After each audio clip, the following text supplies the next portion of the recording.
So my name is Karen Rowell. I'm a member of both First Unitarian Society and Humanist MN. These two humanist organizations share a focus on how we humans care for each other and the planet, but they do it in a little different ways. One's a little more church-like, the other one's a little more secular. If this is your first time in the building, we are not going to be taking a break during the program, an official break, so if you need to use the facilities, there's 3 restrooms right down the hall to the left. There are more downstairs, and all of them are gender neutral. I'm going to be introducing the person who's going to introduce our speakers, because she came to me and thought this was a good end-of-life. End-of-life planning is one of the programs that I coordinate for both of these organizations. So Cindy came to me. She's an FUS member. Cindy's in the band for FUS, and she does audio. She does a lot of other things too. But she came to me and she said, I thought this would make a really good end-of-life planning program. And she's going to tell you a little bit about why. So I'll just turn it over to Cindy Piccotta, and she'll introduce our speakers. Okay. Yeah, as Karen mentioned, I'm Cindy Piccotta. I'm a member here at FUS. And the connection of mine, part of what made this all happen today is that I was listening to Colleen's podcast. Well, she has a radio show and podcast.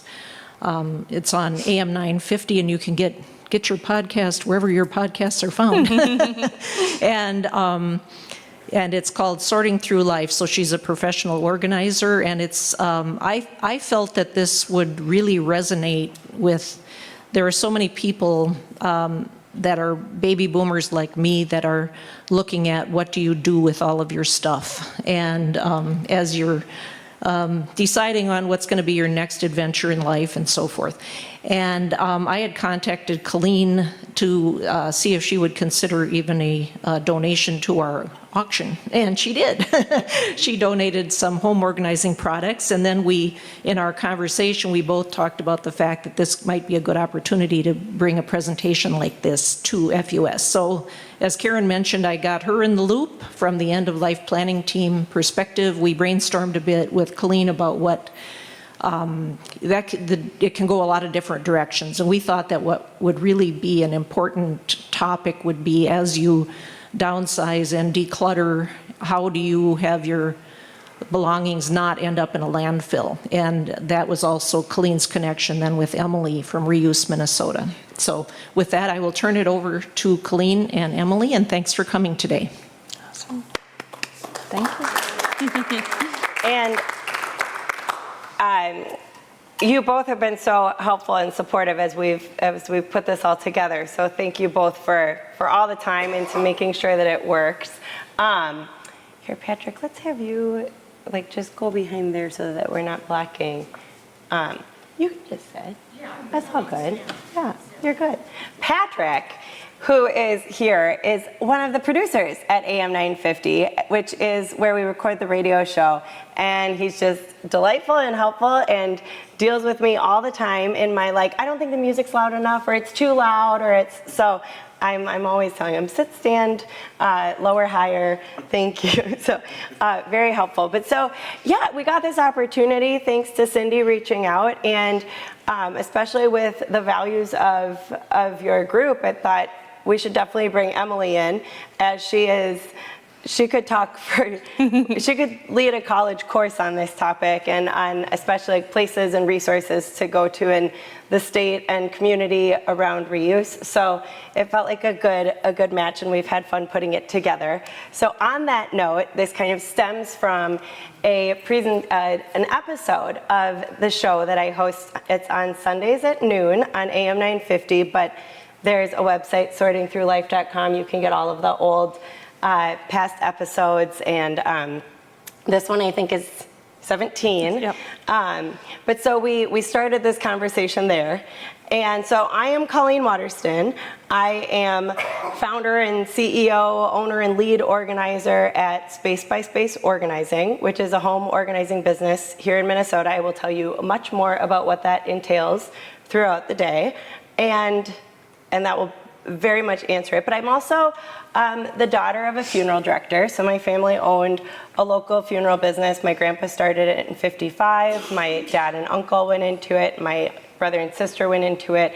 And I did not. But I have realized throughout my life, and especially throughout running an organizing business over the last few years, how much being raised in a funeral business has informed my worldview. Because from a very, very, very young age, I was very aware that a long life is not promised. So my first time working at the funeral home was in 8th grade, and my core memory of that summer that I spent answering the phones at the Edina Chapel was ordering a custom casket for a 2-year-old who was killed accidentally by a neighbor in the parking lot of a shared apartment building. And I still remember just the figures of the parents going through that experience, knowing and putting him in a little jumper, you know, with Mickey Mouse on it. And it just, and then other things along the way, but I definitely, that's what sticks out to me. And because of that, though, death was never a topic I was uncomfortable talking about. And I've realized as I've gotten older that I'm very comfortable talking about it, and I actually find death to be quite motivating. When you think that you only get one life and that we don't determine how long it is or how healthy it is, there's certain things that we can do, but there's all sorts of things against us or that we can't control. And so what I try to do is, I think that death and the awareness of that has motivated me in my life enormously in how I live and what I've done. But I like to use it as a motivator with my clients to help get them out of their own way to living a good life. And so that is kind of, right now I'll share more about what I'm up to with my business, but I have a master's in international development, and I do feel there's a lot of excess in this world that I'm in. And so I am a member of Reuse Minnesota, which is what Emily, again, more will come with different slides, and we have a lot of them, so I'll save the story throughout. But there's a lot of different things that I've done over the years that have informed every day now and how I show up in people's homes and lives, and I think how I can talk to people on different levels because of different experiences I've had when I'm really in their home in a very intimate moment of going through their stuff. And there's a lot of stuff. I fold people's underwear, so I am in it. But here we are with Emily. Hi, everybody. Thanks, Colleen. My name is Emily Barker. I'm the executive director of a nonprofit called Reuse Minnesota, not to be confused with Habitat Restore, the U of M Reuse Program, or any of those others. We are not a physical brick and mortar location or organization, but we are sort of like the Chamber of Commerce for the reuse sector. We're a 501c3, but we actually started as a C6, which is in fact a trade association, but realized that our space in the world is really best occupied where we are providing education and resources to individuals, businesses, helping folks figure out how they can incorporate reuse into their lives, not just as a business, but in the day-to-day, which is part of what our conversation will be about today. A little bit about my background. I grew up in Montana in a very environmentally minded household, and your question about like keeping stuff because it might just be useful, that's very much part of my legacy as well. So I've had to, and still working to unlearn that as well. But I come to this with a lot of enthusiasm. I'm very lucky to get paid to do the work that I love because I've always been interested in helping find ways to help others figure out how we can live a more meaningful life on this planet. And to be truthful, since your group, I'll share this. I grew up in the church, and so I bring that up because for me, it was very much about being a call, that it felt like it was my place to be in the world. I have left that, now more identify as agnostic or atheist myself, but I still feel that's a very meaningful part of my life because I think, like Colleen said, we have one shot at this, and part of what we want to do is leave a legacy that is meaningful for people after us. I have an 11-year-old, and he loves to thrift. He was just helping me at the thrift store where I volunteer last weekend, running the cash register. And so I feel very lucky to have the opportunity to raise a young person, but also to be in our community.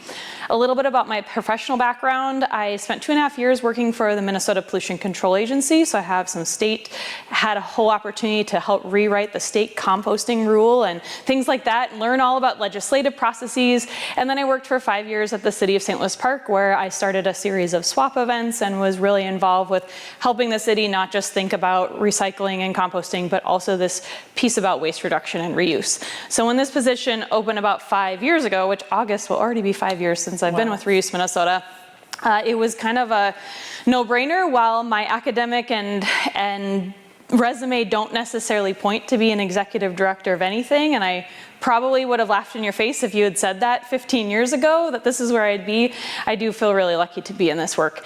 And so a big part of what we do as an organization, as I mentioned, is help others find the connections, find the networking. And so we're really excited to share a bunch about both Colleen as a member and also our other members that are nonprofits, for-profits, and others. And there are I know we have a slide about this, but there are going to be some that don't get intentionally named. It doesn't mean there aren't other resources, but just highlighting some awesome organizations out there. Yeah. So today and always, we are very motivated by this cartoon. Who's seen it before? Oh, I'm so happy to introduce it to so many of you. So it's a gentleman and his son standing in front of a garage full of, to say it nicely, stuff. And he says, "One day, son, all this will be yours." And you can't see the faces, but I'm sure it's not the most excited, because I'm sure that son is attached to his own garage full of stuff and who knows what. But this, I feel, is the way it just exemplifies a lot of that, what you're leaving behind to somebody else. So we're just gonna take that in. So Americans have a lot of stuff. And I was on the show, I do episodes with Rachel Schroman, an estate attorney, and she said, "Colleen, you say stuff so much, just as a friendly feedback." And I love her. I was just with her last night. I enjoy when people give me friendly feedback. And I was like, she's like, "Yeah, I was listening to those one episode, I think you said it 20 times. I said, okay, like, so items, collectibles, but like, stuff is really what it is. It's just stuff. We deal with a lot of stuff. We overconsume. So I'll read just the little bold. The average American has a material footprint of approximately 14 tons per year, which is significantly higher than the global average of 8 tons per year. So that is 6 tons, no, 8 plus 6, not a numbers girl. Very much higher than the global average. And that's a lot of excess that we Americans do consume. We purge our overconsumption. We called this the Purposeful Purge. I think I'm gonna start going away from the word purge because it's hard to say and it's also kind of not the prettiest word. But in the organizing world, we talk about purging a lot, the big purge, look what my client purged. But of what we have, there's a study that says that the average American consumer buys 60% more clothing than they did in 2000, but keeps each piece for half as long. So just if you're interested in the world of fashion and fast fashion, tomorrow on our show, and I refer to this as well, Christelle Tyson Escobar from some resale clothing shops in West St. Paul is on, and we're talking about that, where our fast fashion goes. But we also waste our overconsumption. So Americans throw away approximately 81 pounds of clothing per person each year. So there's just a lot. And we also have a lot of reasons for holding on to our stuff. So I have ideas about those reasons myself, but I asked lovely ChatGPT to find a reputable source list of the top 5 reasons people hang on to their cluttered stuff excess. And I thought Chat got it correct, so I will just bring up the points. And they already kind of got brought up thanks to audience members here. Strong sentimental, emotional attachment. That could be somebody gave it to me, it came from, I can't get rid of this on behalf of someone else. It has a lot, this is part of who I am. There's just a lot connected to that item. And as we learn about neurodivergence, that people who might identify in the autism spectrum have been known to sometimes attach even more connection and feeling, and that our items are connected to us even greater. And so, being sensitive to people's connection to an item is important because it's a real thing. The fear, the just in case, which was brought up earlier. If I get rid of this, I'm going to need it. And sometimes that happens, like the week you get rid of it, something you had for 20 years, you need it a week later. But we do live in a world where you can get most of those things, but there are strategies of like, put something in a box for 6 months, put something in a box for 3 months, put something in a box away and see if you miss it. There's strategies to kind of organize and come back to the things that you might maybe not need to keep. Difficulty deciding, delayed decision making is something that there's an overwhelm. I can't deal with this. It's just too much. I'll deal with it later. Excessive acquisition, impulsive collecting. I gotta have it, I want it, oh, it's cheap, it's a bargain, oh my goodness, I know the price of this and it's half the price, I gotta buy it because what a great deal. And we also, have a lot of things working against us in the way we consume today about the way that prices look like it's a deal, but maybe it's not actually much of a deal. If you ever see like a crossed off price, sometimes if you look at it, it's only like 5 cents less than what it could be, but there's something about seeing that it's crossed off and this actually is a deal, I should buy it. But that all the Amazon deal days, it's no longer just Black Friday. We're always getting marketed that this is special, I have to buy it because it's a good deal, it's a good price. And then also the cognitive, executive function, mental health factors. So it can be hard to organize when you're depressed. It can be hard to get out of bed, let alone organize when you're depressed. I think I can call out Natalie. Yeah. Natalie is a client who just walked in the door. And we organized probably 15 days in her house after her dad had passed and she inherited her childhood home. And when I first came in for the consult with Natalie, she had been going from the bed to the couch, and not much else. And I walked into that consult and I just thought, whew, this is a lot of work. Yeah. But how is she gonna do it? If not me, then who? And I did ask her, I pulled open a drawer in the kitchen and I said, do we agree that these 2 spatulas are trash? And she said yes. I said, I can work for you. Because I'd worked for somebody who wouldn't have called those trash. And I don't argue with people over trash. But the fact that she knew, and they weren't even worthy of something you would donate. So it was like, okay, then you just need the help going through the spatulas. And there was a lot of mental health going on because of the weight of everything, the grief of dad died, the overwhelm of moving to your childhood home. She had a traumatic brain injury on the way, add that with a big car accident that happened, and then life's normal anxiety and depression. And so you're getting a taste, I didn't plan this, but of how honest I am with my clients about what's going really on in their life and being able to say, to work through that and to hold space for it. And there was some days like going through your dad's clothes. That was a toughie. And I understood that like every shirt probably caused an entire afternoon of tears and then the shirt went back in the closet. But when I went there, we got through a whole closet in one day and I stopped. Yeah. You good? Yeah. Can we keep going? So Natalie's a dear friend and one of the, if not the most rewarding client job I've ever done. But a testament that it's a real connection. I like to feel really connected with my clients. I see myself as an intervention in people's lives and it's an enormous, I take it on as a responsibility and an honor. So thanks for being here.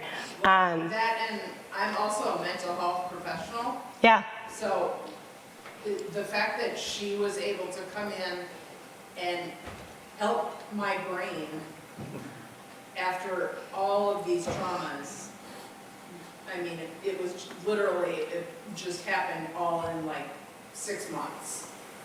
And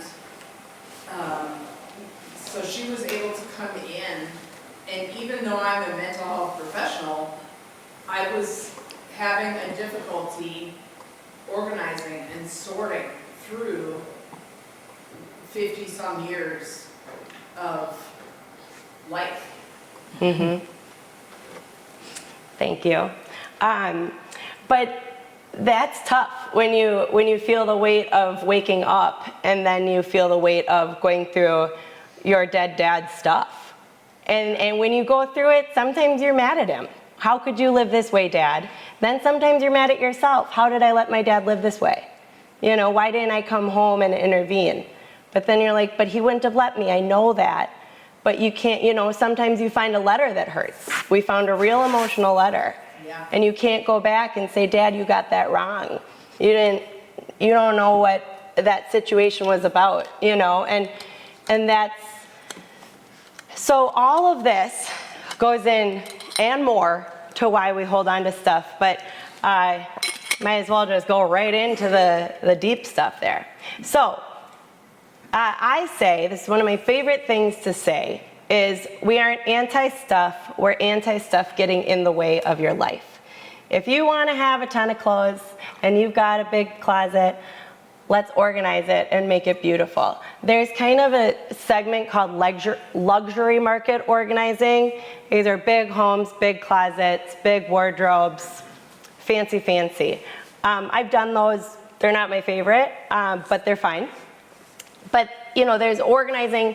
I like to share about home organizing because even, you know, my dad, who's in his late 60s, was like, you know, this isn't something like when your mom was raising you guys, you wouldn't hire someone to come in and help make sense of the house a little more. You're kind of educating on what an organizer does.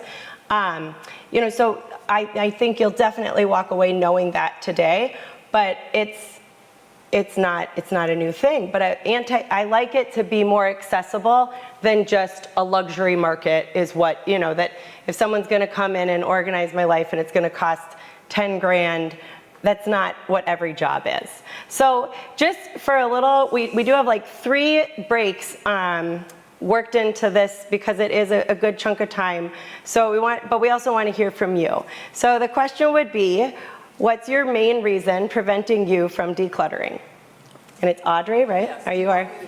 Yeah. And I would say let's have like 3? 3 or 5 and 10 words or less, Oh, wow. because we're already at 4 o'clock and I want to just be aware of our time. Well, aren't we glad we have you? Yes. Because I would keep them here So till late. let's do 5 people, 10 words or less. Anybody? Who, you got somebody behind you?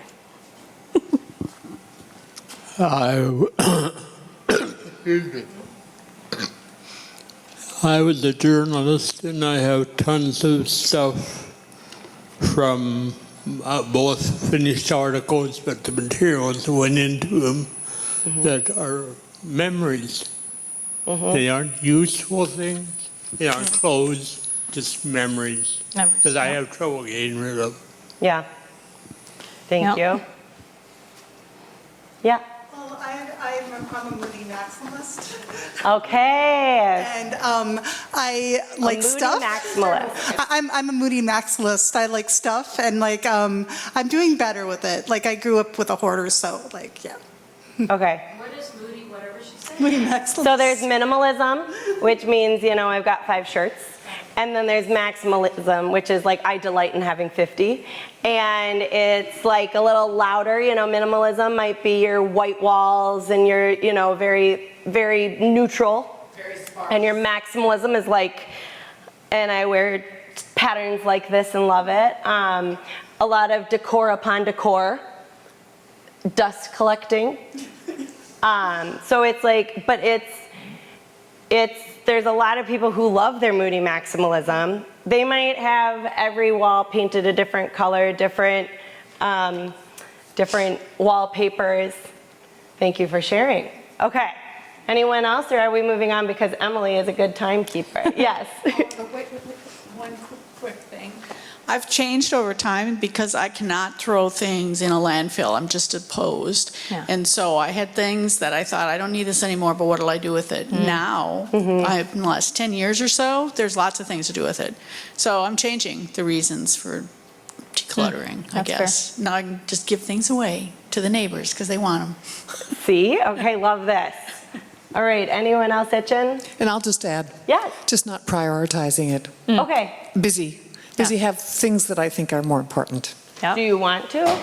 I'm not a big, I don't need a lot. My husband up back there, he's decluttered a lot for us. Oh, great. But there's still stuff that could be done, so it's just not high enough priority. Okay. That's fair. Because I would like to be even more of a minimalist. Okay. Oh. Sorry. I'm going to keep I think the word that just came to me was ambivalence when the last two people shared. Like I want to, but I don't want to. I should, but I'm too busy. Yeah. So excuses that are, I'd like to get for myself somebody to work with me who can go deeper and help me unravel this. Excavate what's really going on. All right. Well, my info is throughout this. So, all right. By the end of today, so we are here to help, as it said. And by the end of today, you will learn, and this is the order of the presentation, about Reuse Minnesota and Reuse in Minnesota, the space-by-space organizing methodology to help you declutter, tips on what to do with your decluttered items, local resources to dump and donate items responsibly, strategies for living more sustainably moving forward, and the most important, our contact information. And now I'm going to turn it over to Emily. Yeah. So as I mentioned already, Reuse Minnesota is a 501c3, and we are a member-based organization, which I sort of touched on earlier, but what does that mean exactly? So we are open to anyone or any entity that wants to join as a member. So an individual can join, a business can join. We have both for-profit and nonprofits, and then also we have a number of government agencies. So cities, counties, and like the state of Minnesota Pollution Control are members of our organization. Some of them do that to support what we do, so they want to help fund our day-to-day work, but also many of them do it because we support and we promote their jobs, their events, their marketing needs to help get the word out there, especially for smaller or new businesses.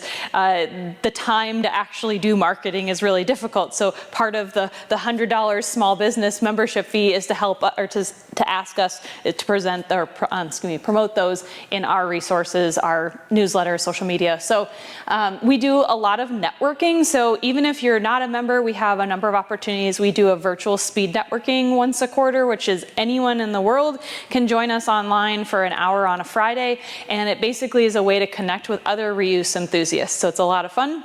We also do an in-person networking that we started last year called No Trash Talk Socials. These are opportunities for people who want to help keep things out of the garbage to connect in person, and that includes not just folks in the waste prevention and reuse sector, but also composters and recyclers. So usually it's people who are members, but we also partner with like the the Recycling Association of Minnesota, the Minnesota Composting Council, the Solid Waste Administrators, all these organizations you probably had no idea existed, but we bring folks together on a quarterly basis for those in-person opportunities.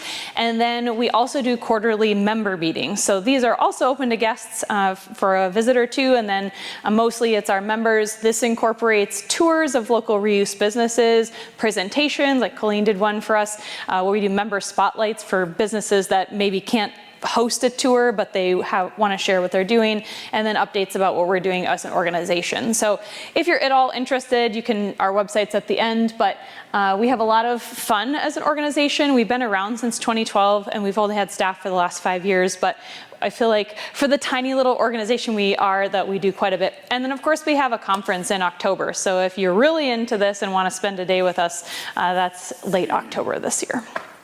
Let's see. So this is a slide I include, and it's sort of like Colleen's cartoon earlier. This is one that I like to include in every presentation I do. And part of why I like to remind folks, so whatever your reason was or whatever your barriers are, know that part of the reason this is such a challenge is because the system has been designed to produce a ton of stuff that's used for a very short amount of time, and that it drives us to basically buy stuff and throw stuff away in this ongoing cycle, or to hold on to things that eventually gets thrown away. And so part of what we like to do in our conversations is to move from that direct linear or even recycling, like, I know I used to work in the recycling education world, and people, oh, I'm so great, I recycle everything, and that's fine. And recycling, I like to think of as an important complement to the world of waste prevention and reuse. It doesn't come first. The hierarchy, if you will, the reduce, reuse, recycle that's been around for 50 years now, 40 plus, is that order for a reason. And unfortunately, corporate entities have made it very convenient to recycle and less so to prevent waste and to do reuse. So know that the system has very much been designed to create the world we live in, and so you are inherently, if you want to do this work, you're swimming upstream. And so Colleen and my organization, we're here to kind of help make that a little easier. Circular economy, which is what that last word there says. I know it's not in print, or it's kind of a little hard to read on that one, but that's a term that has really gotten a lot of traction in the last several years. The idea of a circular economy is that you're really looking at all of these ways that we can work on making products require less resources, just making less stuff in the first place, and then ensuring that we have responsible means for repair and reuse and upcycling at the end of the things that we actually do make. A couple of things, as I mentioned, while we do have that no trash talk social and talk about the complements of that, I want to be really clear that when we talk about reuse, and that word specifically, we're not talking about landfilling. Question, how many of you live in Hennepin County? So most people, okay. And actually Ramsey County too. So if you live in Hennepin, Ramsey, or Washington County, do you know where your trash goes? Does anybody not know where your trash goes? Okay, so if you live in Hennepin County, can we see it from here? Where's the Twin Stadium? So right next to the Twin Stadium is the Hennepin Energy Recovery Center, HERC. It's a solid waste incinerator, and so that's where your trash goes. There is a portion, about 25% of trash in Hennepin County does end up landfilled, just because of how there's a whole lot of regulations about why that all goes down the way it does. But the majority of trash in the metro is incinerated for energy, and that's a whole other conversation we're not going to get into today. I will say, downtown, there are a lot of streets. They don't use salt on the streets because the heat from that does melt the ice on the sidewalks. So it was designed that way around this Twin Stadium in particular. So there have been things. As an organization, you'll see these hierarchies sometimes that have, waste prevention, reuse at the top, and then waste to energy gets put above landfilling. As an organization, those are the same for us. Whether you burn or bury stuff, our goal is to avoid both of those. So I just bring that up because sometimes I get asked that question, like, well, what's better, landfilling or burning stuff? Neither of them. This is the wrong question. It's the same as paper or plastic bags. It is the wrong question. And so that's just why I want to be clear about that. We'll talk a little bit about, okay, like Colleen said, sometimes the spatula truly is trash, and that's where we have that conversation, but when we talk about reuse, it's not any of these things. Recycling and composting are great if we need them, but they're not what we're talking about when it comes to reuse. I'm not going to read this, but a couple of years ago, we did an impact study about how much the reuse sector contributes to the economy of the state of Minnesota. It's about $4 billion a year. So whether that's repair shops, thrift stores, indirect and direct jobs related to that. So we did a whole study, and as well as the environmental impacts. And so with that, we had to come up with a definition of what reuse is, because unlike recycling and composting, there's not like a statutory definition. And so it makes it a little bit interesting. And so we really looked at it as, how do we both keep things, extend the life of things while also decreasing the demand for new stuff. And that was really our metric of what reuse means, is that reducing the demand for new things. And so this is just there as, again, a means of setting context for the conversation. But one thing I like to remind us is that this is not actually new at all. Humans reuse stuff for the majority of our history on this planet. This whole recycling and short-term stuff is actually very recent, and it's been very effective, as I mentioned, but it's very, very recent. So this is something that when we think about repair, and we'll talk about those resources later, that's actually was the norm for so long, and now what we have is the new system and the new phenomenon.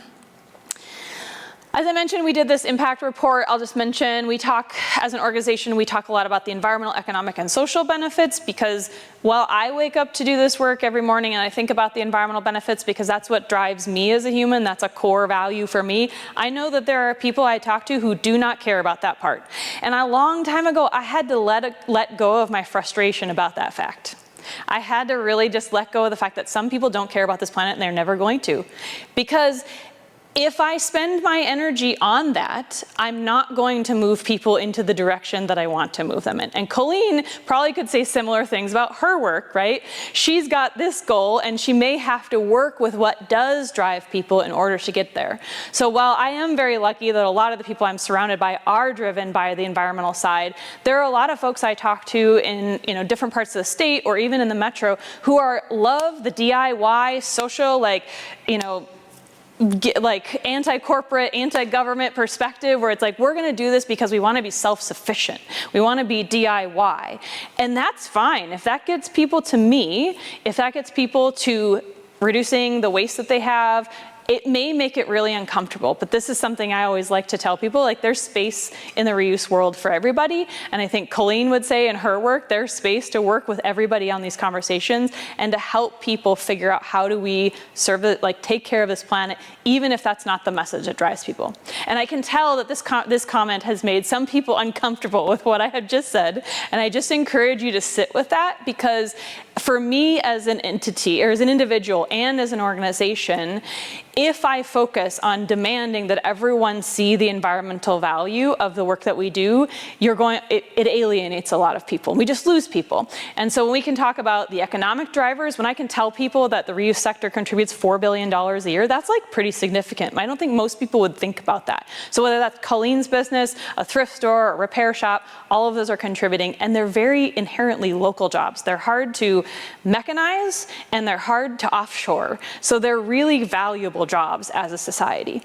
And so that's where we like to talk about that. We also talk about the social sides, and we like to talk about fix-it clinics later. There's a lot of social and relationship building, and those are all these other opportunities. So those are the reasons that we look at these different pieces, is because we want to try to cast a net that brings a lot of people to the same conclusion that this is a good choice from different variety of perspectives. Okay.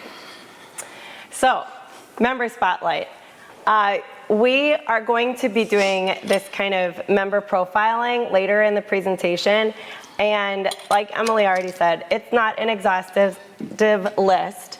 It's some of our favorites and some of the ones that we think are the most obvious and impactful in certain organizations that would help with decluttering or bring your items to after we declutter. But we will share this slide deck with you all, and there are so many links throughout it that answer, that are so many more people. So even when we get to our member profile, we've got a lot of slides coming up that you are going to spend much more time on than we are. Like 30 seconds to a minute telling you about different organizations that we list throughout. But everything is linked, so you'll be able to go back to it. But I am a reuse member. So I work in homes throughout the Twin Cities, but I do have a warehouse space in Eden Prairie, and that's for both my organizing product and I do some reselling of items. What they take, this is just the format that I did it for the others. So what they take, all your unwanted items, part of hiring is that we'll remove everything that identified during the organizing process no longer serves you. We'll leave your house. If you want to take care of it yourself, no problem. I'd love to put it in your car so that it actually does. But we will take it and make sure that it goes to, as much as we possibly can, a next use. There is just trash that comes from decluttering, and you cannot get around that, and that's what that is. But why you can feel good about it, so many reasons. And this is my slide deck, just a little screenshot. So Emily mentioned that reuse, we have different times that we get to go to different organizations and get real tours, but for people who have great organizations but don't have space or ability to tour you there, they give member spotlights during the member meetings.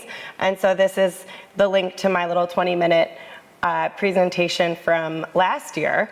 And in the spirit of reuse, I woke up that day without a plan and reused a presentation that I created only because of Reuse Minnesota's conference. So in here I have some of the favorite things I've done as a reuse member.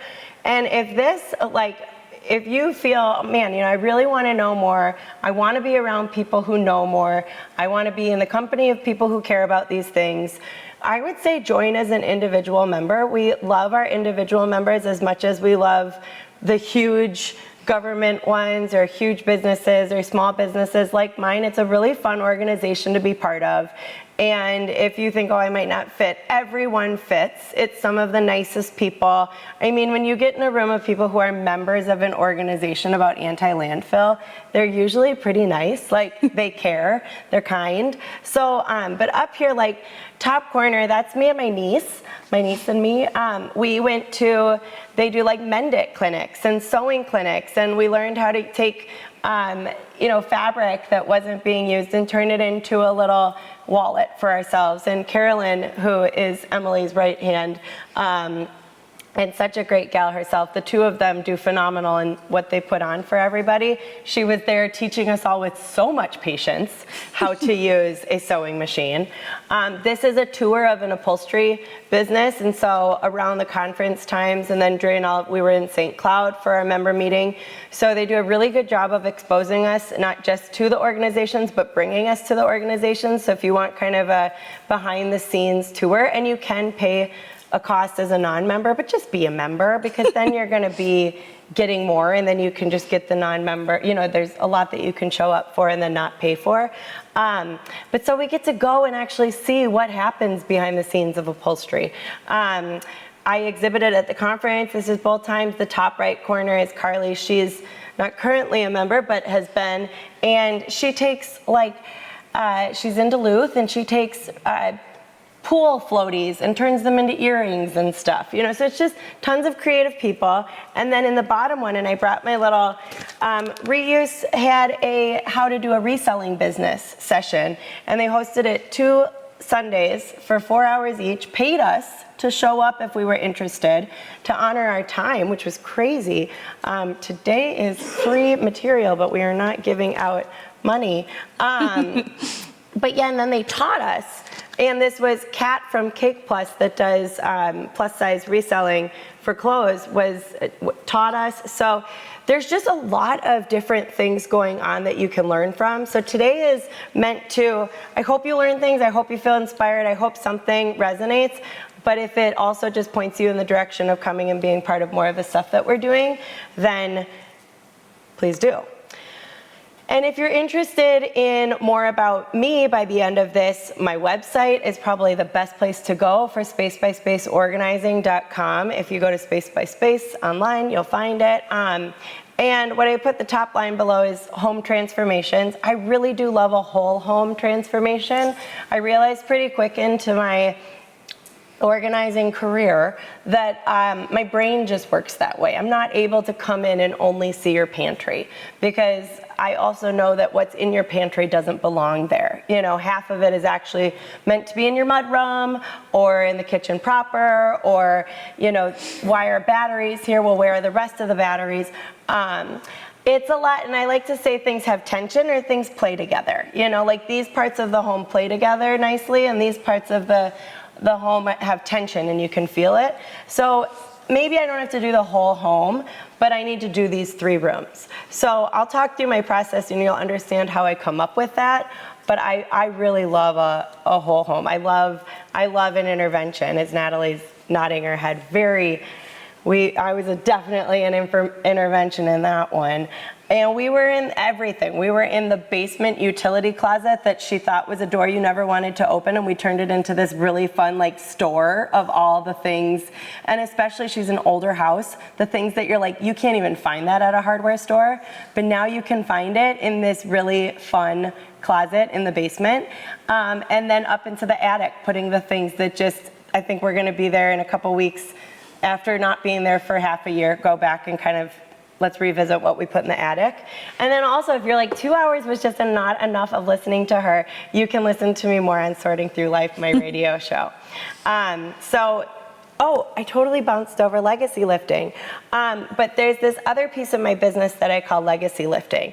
And that I really enjoyed kind of organizing with an end in mind, and being honest about the fact that we, no matter how much money you have, no matter how much power and influence, no one has been able to take a U-Haul to heaven. And so you can't take your stuff with you when you take your last breath. And that means that you leave your stuff behind, and other people who have various relationships with you are left to deal with it. So I say leave a legacy, not a burden. I also have this book that I find fantastic and delightful, The Gentle Art of Swedish Death Cleaning. I don't think the death cleaning concept, how many people have heard this book? How many people have read this book? Okay, well, this is a great audience because you are above the norm. Did you like it, the readers of it? She's delightful, right? Yeah. She calls herself Margarita. She died at 92 in March or April, and I was so disappointed. I just did an episode about it where I basically go through my favorite parts and have Alicia, my right hand, listen. But she calls herself somewhere between 80 and 100 throughout the book. And she talks about it as, if you aren't going to make time for your stuff, who else will? You know, we all have our own stuff to go through, and when you don't take responsibility for your own life and your own life's belongings, way to punt that on someone else. Way to make your daughter cry through her grief and go through your stuff. You know, I mean, it's just when you look at your stuff as one day something will happen and it will take me from this planet and I will not be the one to go through it. This is a very gentle way of accepting that concept. Yeah. So I would think that someone could. Is that Good on? job, Okay. Audrey. I would think that someone could say, we have an only child. And what I'm working towards is, I'm going to keep this stuff. I understand you don't want it. I'm going to hire, and I'm going to hire someone like you. She's going to. This is all going to be laid out, and that person can come in and get rid of this stuff. If you want to go through it, go through it. But otherwise, you can turn this over to someone, and that will be paid for by money that I have left for this to happen. Mm-hmm. And I think that's a way that can work for a lot of people, because you've already said, I will have said, by the way, this jewelry's worth a bunch, mm-hmm. So make sure you get this. Okay, but the rest of the stuff, you know. What is your situation? Do you have a lot of stuff? Is it organized? Yes and no. I'm in a unique situation because we finally got a grandson. Congrats. So, and that grandson is in La Crosse. So I'm going back and forth. And every time I go to La Crosse, which is weekly, I take stuff, and we're renting a space that has a wide open basement. And I'm having a lot of fun sorting. And the Unitarian Universalist Church down there, it's a fellowship, just recently had a garage sale. And I was able to contribute to their garage sale because of what I had sorted. Mm-hmm. I'd like to hear, in terms of giving stuff away, I'd like to hear in terms of the various stores and places to take things, because as much as the CEO of Goodwill has made a lot of money by instituting different things that he did, I don't want to contribute to Goodwill because much of their stuff, as I understand it, goes to a landfill. Mm-hmm. So I've come up with, for instance, Joseph's Coat, St. Vincent de Paul, and Salvation Army, because I think even though they're more churchy than I'm generally comfortable with, I think they actually deal with people who can use things. We will get into the wares, and if we don't answer it enough for you, you can email us after or click on some of the links of the many more extensive lists that I put within this, including Hennepin County and Dakota County maps that are just like here, here, here, here, here. I was taught by Michael Worth Davis, the CEO of Minnesota's Goodwill, for a long time in grad school in a nonprofit management class. And I totally understand the gripes there's a lot of anti-Goodwillers out there, but that man was like the most salt of the earth. I was like, I want you to be that impressive if you're running that big of a social service sector business. I think the whole nonprofit word is a problem. I think we need to have a social sector that we value as much as a corporate sector, because we need the most brilliant people to be drawn to solving the biggest social problems. And if we don't pay people and the world is that much harder to live in financially, we're never going to solve our problems. So he could have made millions somewhere else, and I think he made a couple $100,000 a year there. So, and that's where it's like, I'm not an anti-person. You're never going to really hear me. My family might tell you otherwise, but I try not to be, and I try to be a pro. And let me tell you, I think a place like the 3 that you mentioned that are really good. So I'll focus on that. But I do understand, and I think everybody that's doing something good, but also, and Emily can speak to this about being in a thrift store, you get a lot of trash. Mm-hmm. There's a lot of people in those lines, and they depend on the fact that there's 10 people in line at Goodwill, and they don't have time to pre-sort it while everybody's dropping things. Because I've gone places that, they're like, I can't take this. And you're like, well, now it's more of a burden on me, but when you go to Goodwill, you can just dump off half of the trash. And so they do have to trash a lot. But that's an us issue, as much as, it's a quantity issue. And there's a book written by a local, Adam Minter. Do you know him? Yep. Okay, I want an intro. But he wrote a book called Secondhand, and it's all about how much we impose on some of these places, and how it's just, and then also when you get into fast fashion, the amount of rips that are in clothes that we buy even more recently, because they know that we're not going to keep our clothes as long, and so they make it to be less quality, so the items that go are more likely to be ripped. But I think we're getting close to the slides where we're diving into this question. Resources in abundance, but I'm going to give you a little of my stuff too. But I really do appreciate the share. And when it comes to the imposing on your children or not over your dead body kind of thing, I did an estate sale for what I call the H word, excessive collecting, but true hoarders family. And there were half of the people who would come to the estate sales, a lot of people like to talk to you about how much stuff you're looking at. And about half of the people would say, I'm just going to leave it all to my kids and it's their problem. I'll be dead. And then there were people who were like, I don't want to leave this to my kids. I don't want this to be their problem. And it was interesting to me how decided those voices were just as strong in their I don't care. They can get a dumpster if they want to.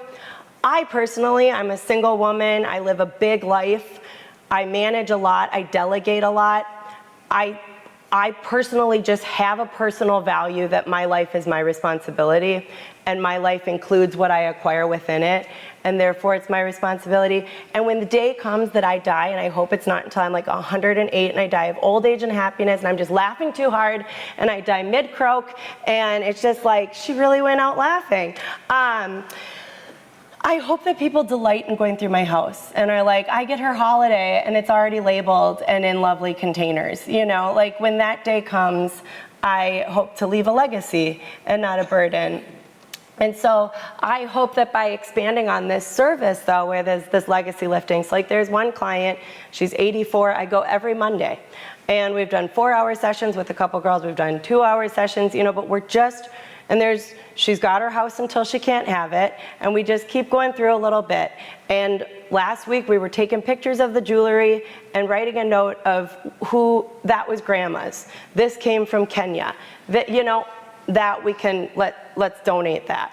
To be able to capture the stories. And so I'm leaning more and more into that.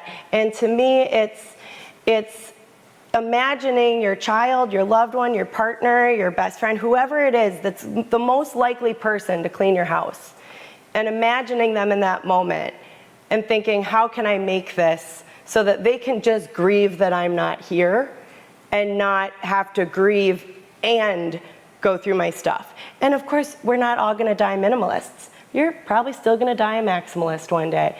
And that's okay too. It's not about you can't have it. It's just, how is it stored? How easy is it to get to? Not anti-stuff. Anti-stuff getting in the way of your life. And when you get to be a certain age, you're more likely closer to death than not, or than someone younger. And so at that point, there is a time at a certain point where it's like somewhere between 80 and 100, or maybe a little earlier, where you can start to be like, I'm gonna use that as motivation to leave that legacy and not a burden. I will just add too, as my parents are in their 70s, and I think my mom held on to a lot of stuff from both my grandmother and my great-grandmother, who lived to 103. And for her, it was actually an interesting experience. When my grandmother died well before my great-grandmother, actually. And so when my great-grandma died at 103, we all went to her house in Reedsburg, Wisconsin. It was a Sears Roebuck house, or mail order Sears Roebuck house. And the 2 remaining children and 9 grandchildren, and then a ton of us great-grandchildren, it was like kind of cathartic to go through as like a family party. And one of my great aunts is like a professional antique dealer, or was. So it was actually kind of fun. And they went through, because there were like 20 people involved. And then my cousin Becky cleaned the rest of it and cleaned the house and got it ready to sell. Now, the difference is that most of us don't have a cohort of 20 people to help with that process. And so if you have that group of people waiting down the line that will be enthusiastic about going through, I think what you're doing is fantastic. I actually told my parents several years ago, I said, here's the thing. I am more like you than my brother is, but he's the one who's local. So you need to understand that if you don't go through some of this stuff and either label the important things or sell the stuff, my brother's solution is likely going to be a dumpster that goes to the landfill. Now, that's not going to be universal. There's a few things we know, like an heirloom inlaid wood table that was made by my great-grandfather. Like, both of us want these tables, right? There's that. We know that. But the vast majority of the stuff that I don't even know where it came from, was picked up in a estate sale, whatever, it's going to be landfill bound or whatever. But the thing I think that was motivating for my dad in particular was, we're not reliant on the sale of your stuff for our financial benefit. Because I think sometimes there is that, like you mentioned about jewelry, and sometimes it's great. Like if you got a piece that's worth, several $100s or $1,000, like sure, definitely. But the value of my time, especially as a parent of a young person, the idea of having to sell all of that stuff eventually, I said, you guys should sell this and go on some amazing trips around the globe. Like, they're gonna go to Norway next year to see relatives, probably the last time they'll make it out of the country. And we were just there last year, and I said, Dad, you need to go and meet these Swedish relatives who are like your age. Sell this stuff, go have fun, and let somebody else enjoy these items who are going to enjoy them, instead of holding on to them for some maybe time in the future when neither my brother and I probably want most of these things. So I think that's part of it, is having these conversations. I think as we'll get into the where stuff can go, but one thing I also I was just talking to my neighbors who don't have kids, and she told me they just went through their estate planning and that they named her sister or sister-in-law as their person, but hadn't told her that she was going to be the executor of their estate. And I said, you absolutely need to tell this person who is going to be dealing with all of your stuff. It's not just about the money, right? It's this whole house of things. But I have been interested in this conversation around death and preparing for death since I was in my early 20s. I went to a Threshold network. You probably all know this, right? When I was 20 and learned about green cremation and all of this amazing stuff. And so I've never been afraid of this conversation. My dad was also very honest about it when we were kids. And so I think that that's part of why I feel comfortable having this conversation of it's okay to, it is uncomfortable to bring up with younger people in your life, or similar age people, actually probably even harder to talk about that reality. But I think that this is being intentional and just having those conversations, normalizing this conversation is part of it.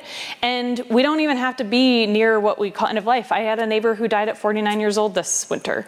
And I've been helping her husband with this exact thing of helping him. They're cleaning out the house. I've been shuttling things to various rehoming locations. And so I think, that's just normalizing conversation and like understanding these resources, which I think we have a slide or two until we're into that. Yeah. So let's go ahead and. And honestly, this slide deck could be read on its own. So you'll be able to take all those resources and run with them. But also sorting through life, I didn't just do it to hear my own voice a lot. I really try to create content that has good conversations. Yeah. So I have a conversation with a senior living specialist. I have Emily and I on it. I have the estate attorney on it regularly. I have topics. I have Natalie on it, and the woman who connected me to Natalie, who I helped pack through a divorce. I have my 88-year-old best friend and her daughter, who I helped during the senior downsize. So there's a lot of stories. I have a segment I call Behind Closed Drawers, where I bring clients on and we talk about it. So there's a lot of stories. I wish I could tell you 10 more right now, but I'm just going to tell you a few higher level things from a professional organizer. And this slide is meant to speak to that first question about what prevents you from doing the organizing and why you might, what I see from like a professional point of view, where this is my job and I am going into people's lives with the goal of organizing them. So organizing is all about zones in your house. Like that's where when things aren't playing nicely together. If you see it like that, you can feel the tension when something's not where it's meant to be. It's why you're late when you're running out the door. It's why if you have kids, they're late, or it's not, the zones aren't playing well with each other. So zones are like, I can tell when I go into someone's house, there's 5 places to put the same thing. When you have 20 minutes to tidy things up, which of the 5 places do you bring the sunglasses? So when you don't have clearly identified zones or homes for certain items, of course you can never get on top of it because you don't know which place to go. But also if you have 2-3 hours to do something, where do you go? You kind of just sit in the middle and are like, okay, I'm going to go to my phone and scroll for 3 hours because that feels more enjoyable than doing something. But if you have these zones in your house, then you're able to say, I'm going to work in the office for 3 hours. And then you go into that zone and work with exclusively the stuff within it. So hiring, having that professional, I'm trying to make sure if your house doesn't have zones, that I create the zones. Organizing is a process. I say, accept that, enjoy it. I put focus and finish. We say that a lot. So I'm going to explain our process from a professional perspective when you hire a team. But if you aren't going to hire a team and you're going to do it yourself, just accept that it's a process. It is not going to one and done. It takes a while. You have to have patience with it. But we do have, when we say focus and finish, someone taught me this about, and I literally use my hands, but this girl was part of a cleaning crew, and she would go to different houses, and there's all these places that could be cleaned. And the owner told her, focus and finish, focus and finish. And it is, we can just squirrel, squirrel, squirrel, let's chase them all. But it's like, when you say focus and finish, and we kind of use it as a mantra, it helps you to be like, I'm going to go through my underwear drawer and I'm going to focus and finish it. And I'm going to throw away any of the ones that it's not the best example, but it is a good example because everybody's got an underwear drawer, and everybody's got probably half that they don't wear. But that we can go, okay. Organizing can be done fast and furious, and it can be paced out over time. And that includes from a professional. There's one job that this woman is like cutthroat attorney, and she wanted to just hire this and be done in like 1 month, and let's just do the whole house, and let's go. She didn't have the time to do the organizing herself, as most people do, or the expertise to manage all of the stuff. And we're marketed to live these lives with abundance and all this stuff, so it's not your fault or my fault or any of ours. But she didn't even have the time to show up as much as I needed her to go through it. And it created a lot of tension even just within the process. It wasn't fun for me because I'm constantly she would only text back to be like, no, you can just leave. I'll be there tomorrow and we'll go. It wasn't so when I come in, I'm going to suggest the order of that we're going to tackle things, but I'm also going to suggest a timeline. And sometimes it's best to say, let's do this zone, let's do this space in your house, and then maybe next year I come back and do that, or in 3 months from now I come back and do that. It doesn't have to be done all at once. So I think allowing yourself to kind of chunk it down in project size is a better way to do it.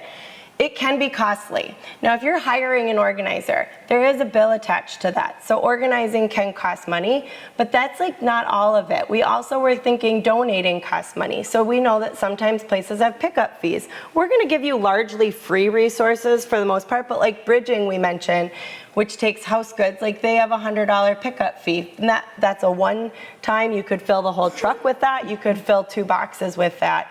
But there are pickup fees. If you need to get rid of a piano, there might be some money attached to that. If you're disposing of certain electronics, there might be money attached to that. So if you are on a fixed income and you are on a budget and you're saying, I'll deal with it later, actually maybe once a quarter, we're gonna get rid of something that we have to pay to get rid of. And then I'm budgeting $100 a quarter to get rid of some items. I'm not budgeting $500 all at once. So it's just something to be mindful of from a tangible, how to pace yourself within, and it can be costly. I said hiring, donating, emotioning. There's a lot of weight attached to our stuff. We've mentioned it today already. And so know that, give yourself grace and space throughout that, a shirt in your dad's closet might take the whole day to recover from smelling. That memory that you connect with might take a week to get over or longer, and so honor that you are a human with emotions, and I'm just stating it because it's important, I think, to state, budget accordingly. Organizing brings up old things, literally, there's a lot of dust. I've gone through several 80-plus-year-old book collections, and I'm sneezing for 3 days. I can't talk for 2 days because my voice is so sore from all the dust I swallowed, making sure there wasn't money in the pages. It's like every time you go through a library that hasn't been touched in a while. And it's so funny because people are like, no, I was just reading that book. And the mold on the top shows me you weren't. But that's fine. But it's just, there is a lot of dust that comes up. And there's a lot of treasures. And there's a lot of frustrations. And so I'm just acknowledging that. And that it can be triggering. So engage people accordingly. If you're in Natalie's situation and you're able to call me and have me manage it for you, I will manage your emotional triggers with you. I delight in helping people deal with their triggers and deal with whatever is coming up. I remind people they're on the clock for how long they want to talk. I mean, it is probably cheaper than most therapists, but how long you want to tell me a story is going to cost you because I'm there at an hourly rate. So I'll remind you, just letting you know, because I don't really do things by just okay, we're only going to do a four-hour block. I do something by a project. I can estimate how long I think it'll take, but if it depends on how fast you allow me to go through something and work through something, and I will keep us moving. But I'm just letting you know. But if you're not going to invite me in and you're not going to hire somebody else, or engage people accordingly. If you always fight with your sister and she says things to you about your life choices, your clothes, anything, and she's the most triggering person, do not accept her support in an organizing project. If you have a best friend that you get along with very well outside of the house when you're just having dinner together, but when they come over, they say things that just kind of rub you, keep the friendship outside of the house. Be cautious about this, because then that can really demotivate you if something goes wrong, if you come up against something, and it hurts your feelings, it makes it harder. So kind of go into that with those protections and with that in mind. And then I think so I have a client right now, and her 2 daughters are teenage girls, and they are miserable to her. And I said, when I am in the house, there is nothing mean said. I am that part of your brain that I need to make decisions and to get through this shuts down when you're mean. It literally stops working. So all that stuff that you say to your mom, I'm not going to hear it when I'm here. It's only kind words when I'm here. And the mom's like, thank God, finally somebody's sticking up for me. But the girls, then the mom said something mean about herself. And one of the daughters said, "Mom, no mean words while she's in the house, even to your," and I was like, snaps for you, So it's like, only positivity. We're here to be encouraging. The world is hard enough. Don't invite people into it who are going to make you feel bad about yourself. But when you're going through this, I just need to honor that, because going through your stuff is going through your stuff, and it's going to bring up your stuff, whether it's just a shirt that you bought or an emotion attached to that shirt that you bought. Maybe you wore it on a date that went miserably, and maybe you wore it on a date with a lover who passed and you are just so distraught over it. There can be so many different things attached to our stuff, and that can keep you going or not. So what happens when you hire a professional? Obviously, it's magic. And like Mary Poppins' little bag, I almost brought my little bag, but I thought it's not necessary to carry this little bag. But I am going to a consult after this, and I don't have shoes for it, so I do feel bad about that. But those are in my bag. I don't have lamps that come out of my bag and everything perfect like Mary Poppins to make your home perfect. But I do have a label maker and some dusters and a tape measure and a few gloves. I do have things. And I brought up this picture of Marie Kondo. Does it bring you joy? The magic art of tidying up. We all know about joy. And, Marie has her method, KonMari method. It is joyful, but sometimes not. I can be joyful. I can be not.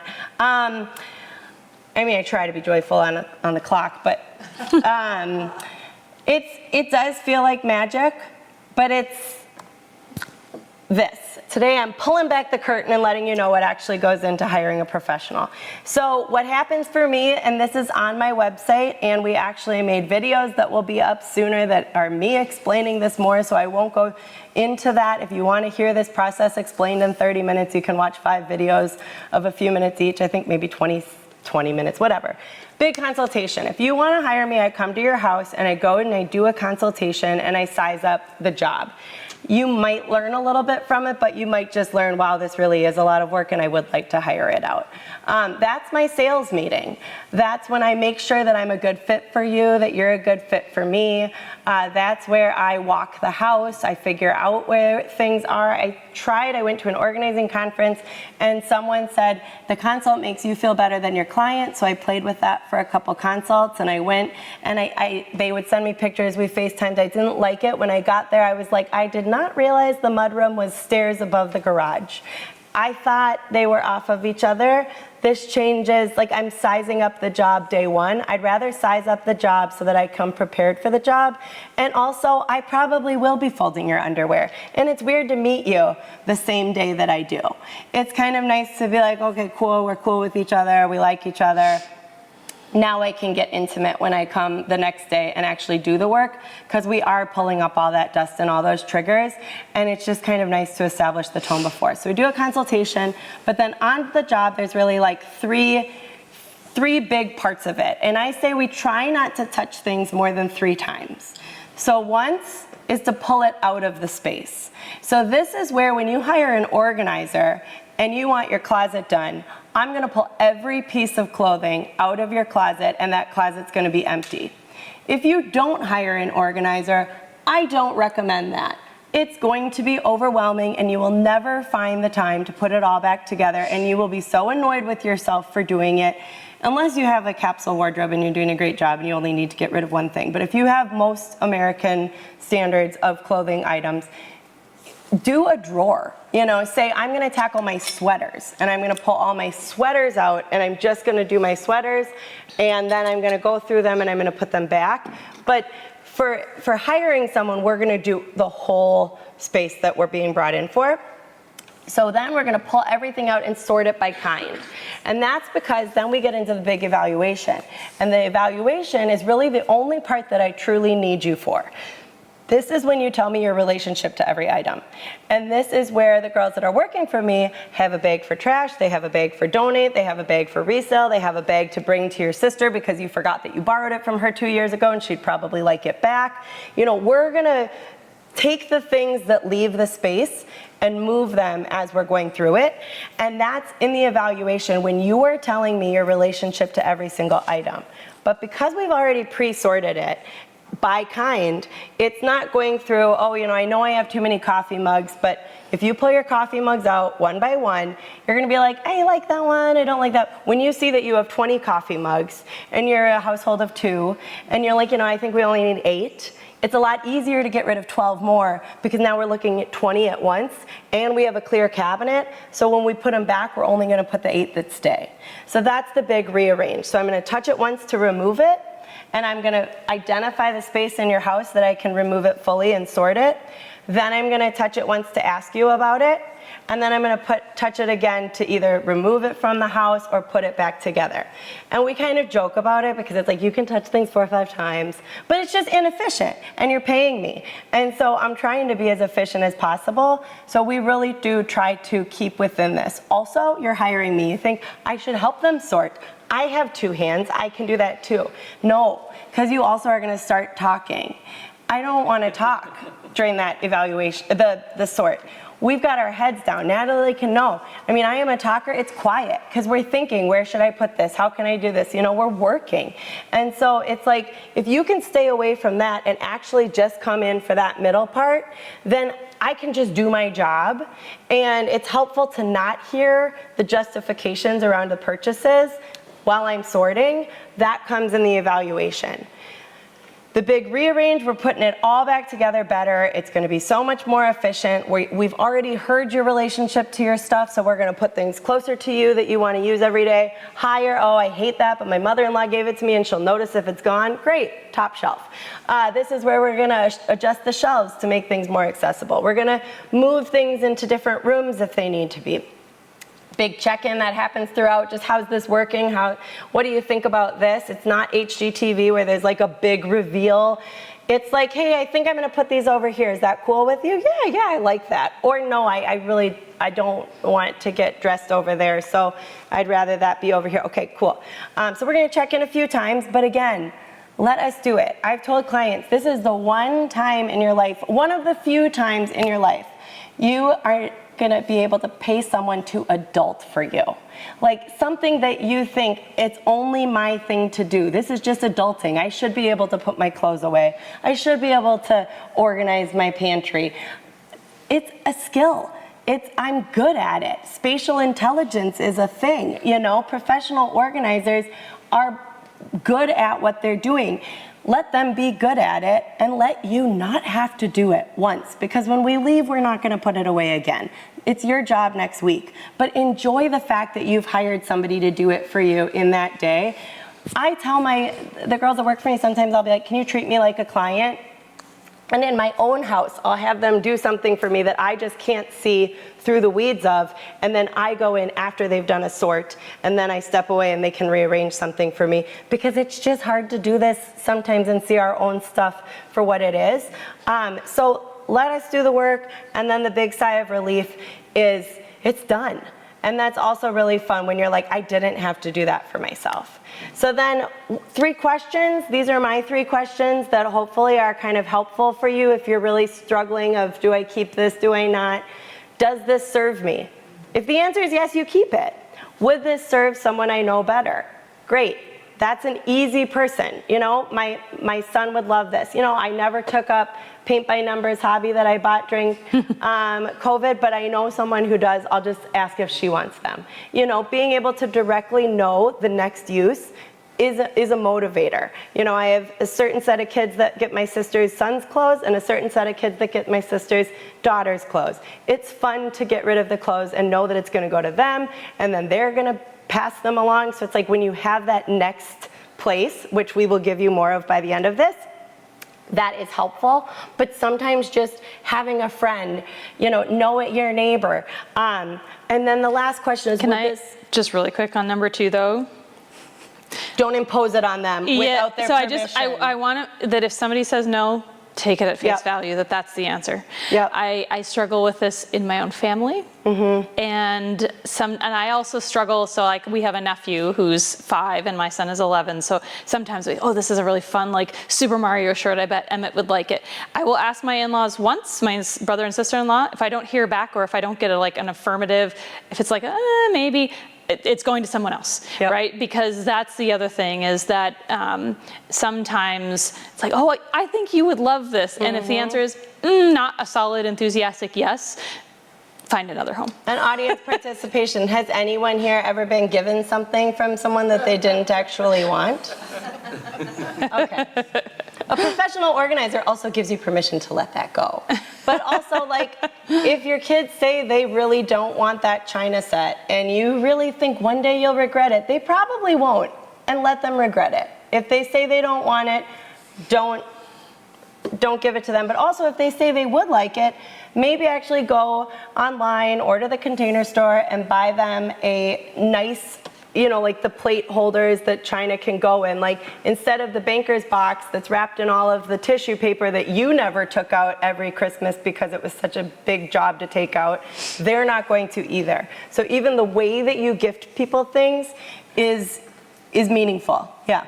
So that brings up the China thing, because that's I've got that as a serious problem. That stuff is full of lead. And the idea that we're passing that on drives me crazy. Oh. And you can only glue certain pieces together so much to make other stuff out of that.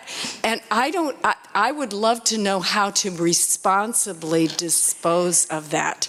So it really varies. Like, it doesn't all have lead. It really depends on which ones it are. And then modern day stuff does as well. Yeah, I'm talking about the old stuff. Right, and it really depends on, like, it really depends on what it is, where it's from, all the different paint, if it's glass, if it's porcelain. Unfortunately, so the counties will tell you, like, there's not enough lead in for it to matter, so they will tell you to put it in the trash. Yep, it's not so it's not, there's no way to recycle it. There's no way to recoup the lead that you would from like a lead acid battery. There's not a way to do anything with it. And so that's why a lot of it does end up in like kind of the artistic reuse spaces, but there isn't collection programs for it or anything like that. Even like some of the colors of Fiesta ware that have lead, it doesn't even have to be that old. Some of them do, some of them don't, and you have to. That's why I mean, like certain colors. My mom has lead poisoning from a coffee cup she used for 30 years. That's from a 1950s diner. And so it's one of those things where it doesn't even have to be that old. And there's modern day stuff that comes out of certain parts of the world where there's no environmental regulations or health regulations that currently is being sold untested. So it is sort of a crapshoot when it comes to dishes, but unfortunately there isn't a way to clean that up or whatever. So most of it would be the trash or creative reuse options.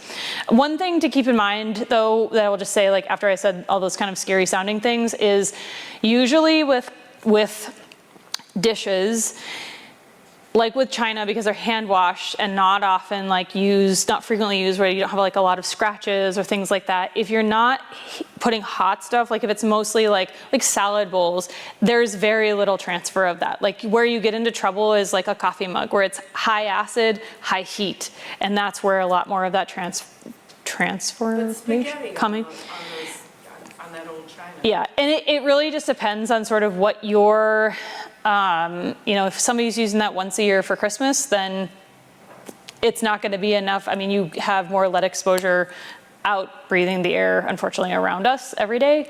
And so I think it sort of is a matter of how you want to move forward or something like that. But unfortunately, there aren't ways to like collect that and remediate it or recycle, or not recycle, but like I said, where it's really concentrated in a lead acid battery or something that's very easy to recycle.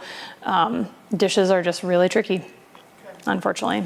So glad you're here, expertise. Well, and then also the way to test them, they have these like little laser things. Those are like thousands of dollars even. So like to actually find out like which ones have it, which ones don't. There are some databases and websites and things like that, but yeah.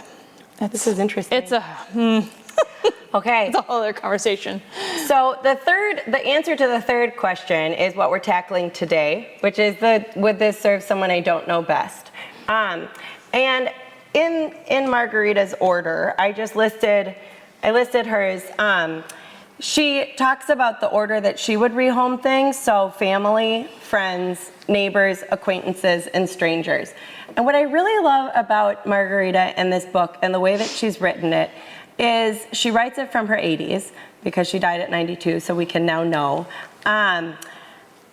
It was like an activity for her. You know, I've got my husband passed, he had, oh, I love what she says. She talks about his tool shed, and he had, you know, outlined where the tools were. And she talks about being from rural Sweden and, you know, Montana mindset, you know, like not as close to so many hardware stores and stuff. So like actually hanging on to stuff was because you might need it, and it was easier to just have the things that you needed than have to go hours to get something. And so the practicality of hanging on to stuff. So her husband had all the tools he ever needed in a tool shed, and she says they were so organized it was almost erotic. And I just love that she used that word to describe it. She was just such a sweet lady. And she had 5 kids, and actually when you guys were talking, I thought she talks about a bracelet that was of value. And she told her kids, I have that bracelet. You guys are each you know, you guys get these things, but what do you think about me just selling the bracelet so that one day it's part of what you get, but divided by 5 easier?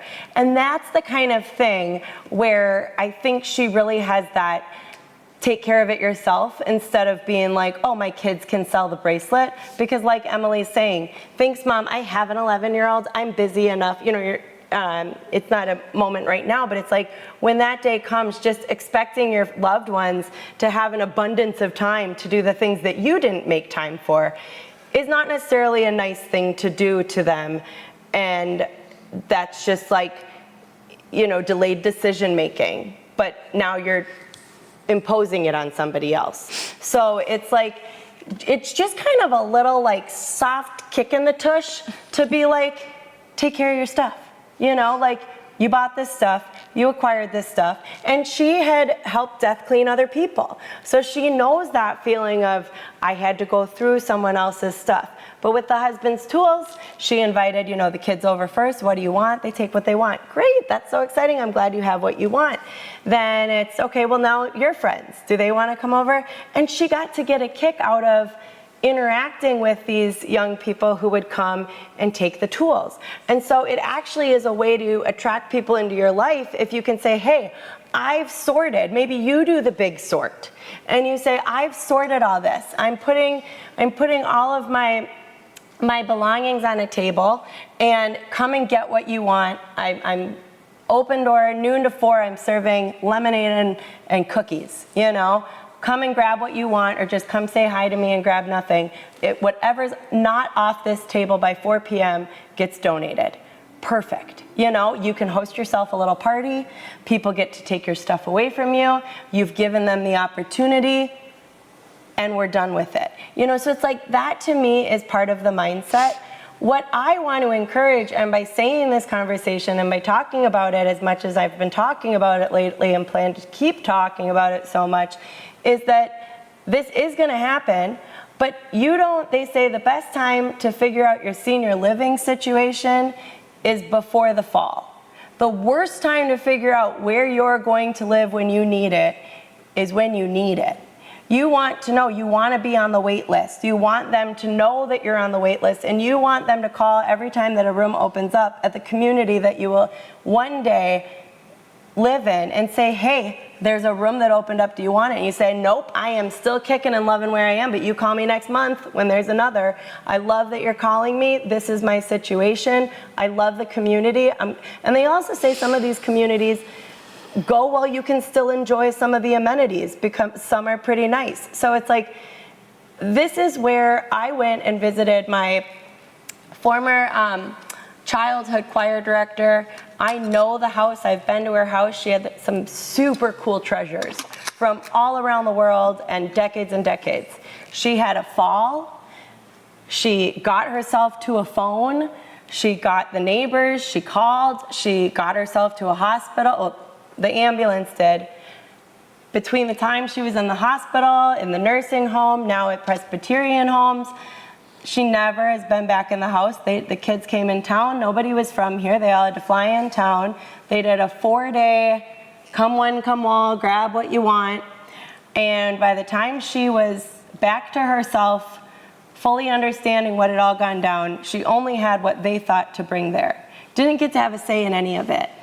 And I just sat there at her unit with her, and I just, because I love treasures and I love learning the stories of things, I felt like, what a loss for that stuff to go without the story. You don't even know who it was bought from or gifted from or something. But man, I wish she had had the opportunity. And she couldn't do anything about it, and she was just kind of like, you know, her husband had passed, so she knows, at least I'm still here. But, you know, your stuff is your stuff. You collect it for a reason, you know? We're maximalists for a reason, and we're minimalists for reasons. So, like, you know, honor yourself and your choices and go through your stuff, but delight in it. So one quick thing before we go into donating, reselling versus donating. I have like 355-star reviews on Facebook Marketplace. This morning, somebody picked up a built-in book desk that I took out of a room in my house, and they paid me $300 and carried it away. I love reselling, and it's really fun to resell and make a few bucks off of stuff you don't want. It is a job within itself. It is not the easiest thing to do. I have a course I'm working on for reselling, and when I come out with it, you know, send me an email if you want the reselling course, and I will send you, you know, how to get it, because I'm putting together how do you use Facebook Marketplace, eBay, Poshmark, you know, Etsy, what are all these different reselling platforms out there? ThreadUp, consignment, you know, there's so many different ones, and they're,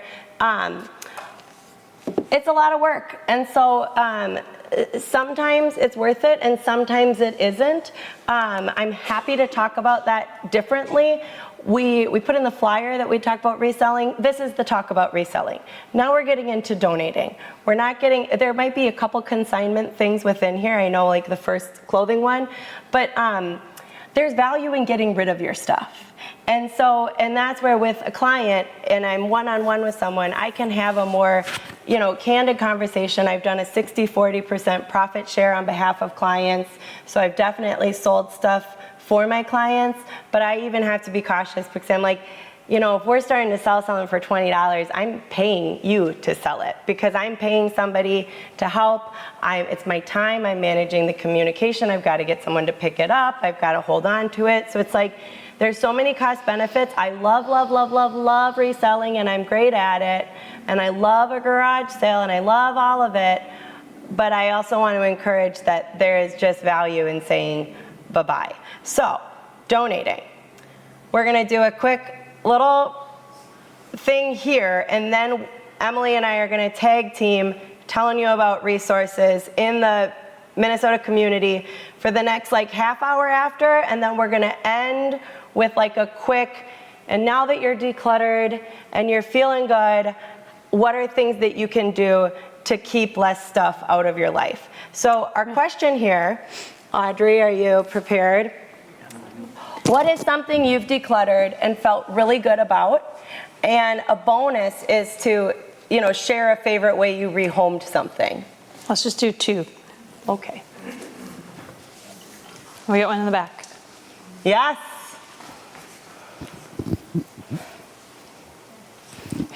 Okay, so I moved, or we moved a couple years ago, and from a home into a condo back here. and so we had to get rid of a lot of stuff. And actually, I got rid of a lot of stuff in a variety of ways.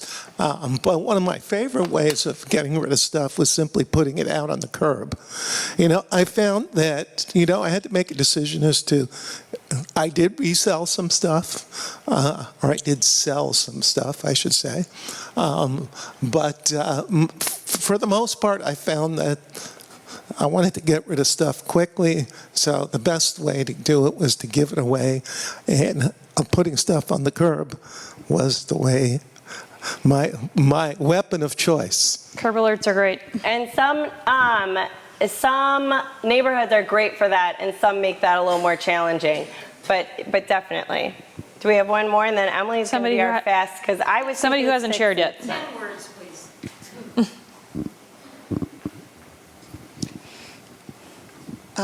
We live in a senior co-op, and we have some, oops, not You're fine.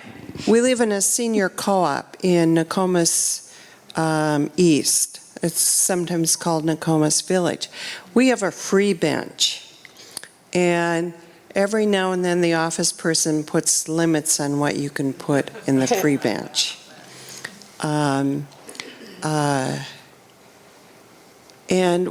sometimes when people move to another place or they pass, the apartment is opened up for selling or giving away items. Okay. And Nice. that seems to work pretty well. Yeah. We're in a shared community. That's great.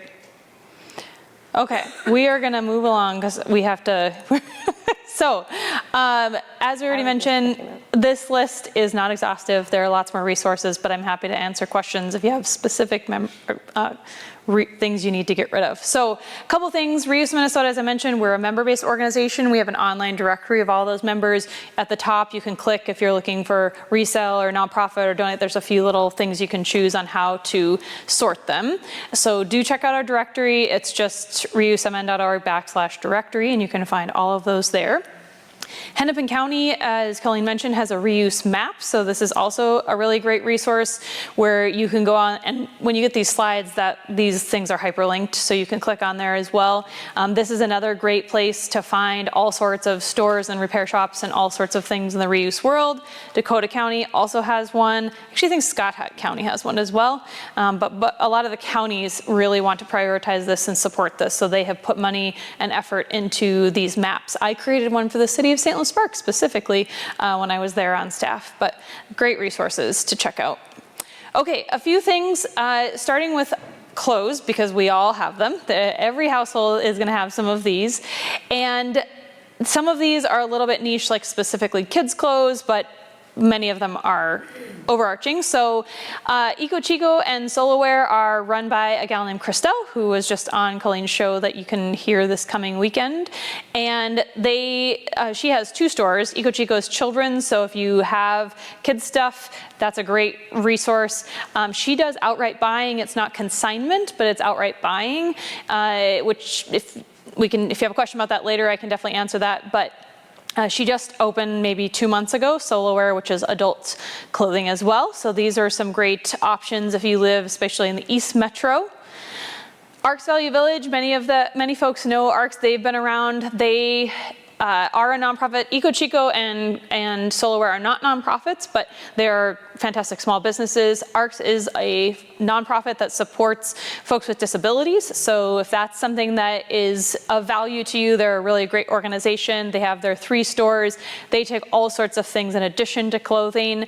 They're a really great one though, because they do a lot of sorting. They've been longtime members and supporters of ours, but they do a lot of sorting to really try to keep things out of the trash. And the thing I like about them is they price things well. They have sort of the same mentality of like, would rather move through more stuff at a slightly lower cost than get the most value out of every item on the shelf. And as a thrift store, as somebody who volunteers in a thrift store, I can tell you there's a couple different values with how you price things. And I like Arcs because they tend to like want to just move stuff through and make it available. Okay, now my quick turn. I was thinking we had till the o'clock, so this is my bad that Emily has to go so fast. We are sending you these slide decks. They have all of the information. Emily could probably talk for 5 to 10 minutes about each of these. We're gonna do like the 10-second rapid round, because then Emily's also gonna end with the different things that you can do with reuse. So yeah, we're good. A few different other ones. Colleen mentioned Cake Plus Size. This is a fantastic one if you have plus size clothing, both for finding clothing for yourself or for someone else, but also for taking items there. A number of these are nonprofits. Actually, the majority of them are. I did want to just call out a couple. Prism is Shop for Change supports Prism, which is in the Plymouth area. So they are like a thrift store that supports there. It's a food shelf and financial counseling. Hidden Treasures supports folks who are coming out of addiction. 9 Lives is a newer one run by a great gal named Roxanne, and her goal long term is to support animal, cat-specific related work. She's still working on building her business in St. Paul. So a lot of fantastic ones. A personal shout out, I volunteer at Old School, which is, I'm actually presenting at their annual meeting at the Hennepin United Church, started that 140 plus years ago on Lindale, so lots of fun options out there. The swap closet is one I'll just point out too, isn't a physical building. They're actually kind of a unique one where it is just a public community closet in someone's front yard. It is, I can't remember if they're officially a nonprofit, but they're kind of a unique one that's based in this sort of alternative mutual aid mindset versus the nonprofit mindset. So it is a different motivation for how they operate. St. Paul, that one's in St. Paul, yeah. But they're a really unique organization as well. Furniture and household goods. These can be some of the hardest to rehome. I will just tell you up front that upholstered furniture is just hard. It's fold-out couches, just plan on paying to dispose of them for the most part. However, there are some good options. Colleen mentioned resale. Our friends from Friends 30 years ago showed us that furniture moving is so much fun. So definitely consider reselling on your own. But if you don't want to do that, Bridging is a fantastic organization that helps folks who are coming out of housing unstable situations, whether that's a shelter or living on streets, and they help over 5,000 households a year, so they are always looking for furniture. They take a lot of things that other folks don't. Their main philosophy, though, is if you wouldn't give it to a friend, they're not interested. So keep that in mind. Like if you wouldn't give it to your best friend and feel good about it, they're not really interested in when it comes to quality. So that's actually kind of a good metric generally for donating. They do charge, and I just like to remind, as Colleen said, fill a truck, work with your neighbors. If a bunch of people want to fill a vehicle, it's the same price as if they're coming for just a couple of boxes. The main reason is they pay their drivers and they got to pay for fuel. So, and insurance on big trucks is not cheap. So they basically charge what they need to ensure they can keep those costs down. Is there a store that you can like drive in? Yeah, any of those locations. So Bloomington, Roseville are places where clients can also shop. Plymouth is a new location that they just opened in the last year, and that is drop-off only. So it's not a client-serving location, but they specifically did it because they heard from a lot of people in the West Metro saying, Bloomington and Roseville are way too far away. I'm not driving there.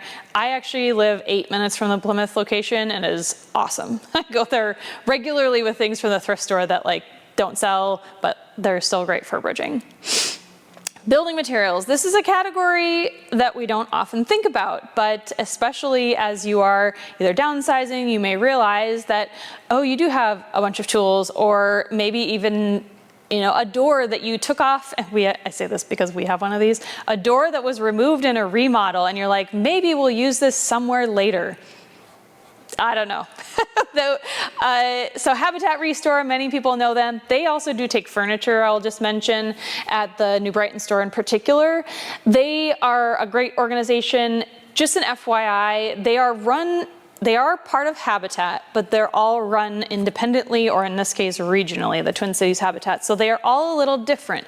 If you know somebody who lives in La Crosse, their store is run differently than the ones in the metro. So just know that. But here, they do take quite a bit of stuff. It's always good to check their website because each one takes slightly, like I said, New Brighton takes larger furniture, couches. If you know a young person who needs to outfit a college dorm or apartment, they're an amazing place to check out, but also a great place to pass on furniture. And they're a little bit more willing to take that floral couch that maybe doesn't sell great because they know that someone can buy a couch cover and put that over that couch versus selling it as is or using it as is. Good morning, everyone. I am Katie Armendariz. Better Futures Minnesota is one that may be less familiar for folks, but they're a nonprofit that works with men who have been incarcerated, so they help folks who deal with barriers to employment. They are very much in the green job sector. In addition to taking building materials, they will also offer deconstruction services, which isn't part of today's discussion. However, if, say, in part of your life you needed you were doing a remodel, or there's taking cabinetry, say you're making your home more accessible and you're remodeling a space, they can come in and actually do the work, the deconstruction, to take those things and then sell them at their warehouse in Minneapolis. They're a fantastic group of folks. They will work all over the metro and actually even sometimes outside the metro depending on the project. They're based in Minneapolis and actually are about a block from the Habitat Restore there on Minnehaha.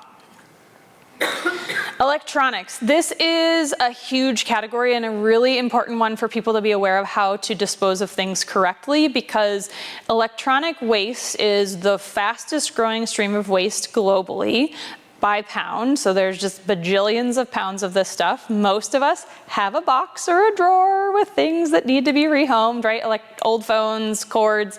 But this is also a huge issue because just a month or so ago, Eureka Recycling, if you know them, they had a fire in one of their trucks because somebody put something with a lithium battery in the recycling truck or recycling bin. Anything with a lithium battery should never go in the trash or the recycling bin, because when those trucks, the compactors go, that can cause pressure and explode those batteries and cause fires. There's at least one recycling facility, like they say at least one a month around the country, that burns in some way, has a fire because of lithium batteries. So it's super duper important that people properly handle that. Fortunately, in the metro, we have several organizations that will not just recycle them, but will do their best to reuse and refurbish electronics. So Repowered is one of my favorites. They are also based in the jobs barriers to employment category. So they work with folks who've also been incarcerated, and they are a fantastic organization in the Midway area. They used to have a location in the West Metro, but that closed a few years ago.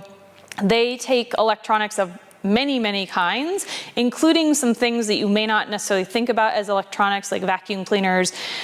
There is a charge for some things. The reality in the world of electronics is some of it has some pretty nasty stuff in it, and there is a cost to properly disposing of that. And I say that because if anyone ever offers to take a CRT TV, say out of a basement of somebody that you're helping, or maybe you've got one, if anyone tells you that they'll take that for less than like $40, they are absolutely not doing good things with it. There was a case probably about 10 years ago where the EPA found an entire warehouse full of those TVs that someone had properly disposed of and was taking from people and taking money. They rented a thing and then abandoned this warehouse, and it basically became a site that had to be managed as an environmental site because of all the cadmium and lead and all the crap that's in a CRT. So just keep that in mind, that when you find people on Craigslist or Facebook Marketplace that says they'll take your stuff for a steal of a deal, it usually is not a good thing.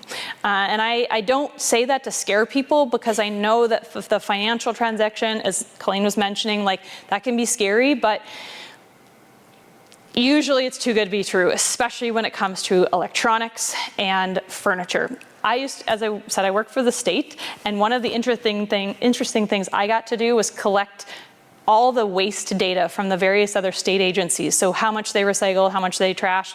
The DNR data was fascinating because they reported thousands of pounds of tires and furniture because it's all dumped by the public in the state parks. And then we all pay for that through our tax dollars to clean up thousands of pounds of tires and couches and TVs that people dump in state parks. So, like I said, if someone tells you, oh, I'll take that TV for $10, they're probably full of, and we don't need to do that. So properly take that to a place that will maybe charge you $40, but you know these places, Repowered, the others I'm going to mention, are all certified. They've gone through the various international certifying bodies to properly dispose of this stuff. So I know I've spent a little extra time on this, but I feel very passionately about the proper rehoming of electronics, and I want to empower you, Repowered, to do the same. Free Geek is a fantastic organization. This is the Twin Cities location. There are other Free Geeks around the country, but they're all separate. Their main goal is bridging the digital divide. So they resell stuff very cheaply because their goal is about digital access for folks, regardless of their economic situation. Lovely, lovely little store near Memory Lanes in Minneapolis. So if you know that area, they're actually really close to Better Futures and Habitat. Fun, fun little store. Awesome group of folks, really great place to take electronics. And they do take a lot more for free, but they will often ask for like donations as well. Minnesota Tech for Success They take a lot of different things, primarily computers, and then they work with schools. So ensuring that schools have access to digital stuff for students, but they will take some, mostly from businesses, but they will take some stuff from individuals as well. Art supplies, this is a fun category. If you're a crafter or like one of those creative types that starts lots of projects and then doesn't finish them, there are some great organizations that take this stuff too. Art Start is a fantastic group in St. Paul. They are a small shop though, so you do need to check in with them and make sure that they are actively taking what you have. So this is a good one to be planful with. You do have to schedule a time to drop off stuff, so make sure that you reach out to them. Don't just show up because they will tell you no. They are small, but they are a lovely, lovely little group of folks. A lovely little shop, so definitely check them out. They will take some oddball things, as will Loose Parts Laboratory. Loose Parts is in St. Louis Park. They're based out of the Lenox Community Center. The logo here is because they're part of this international movement, Reggio inspired, and it's kind of like creative science play-based learning. And they are really great. They're all volunteer run, so they're kind of a bootstraps group, but they do some great stuff, and they will take a lot of really random things also, so definitely reach out to them. But creative reuse, so I take, the lids off of like those 6-packs, like Tetra Pak lids for beer and soda now. They take those for reuse, for example. So that's like one of the many random things. Or CDs, they will take CDs. They love CDs actually. So if you're cleaning out your collection and don't know anybody who wants that, they're a great one for creative reuse as well.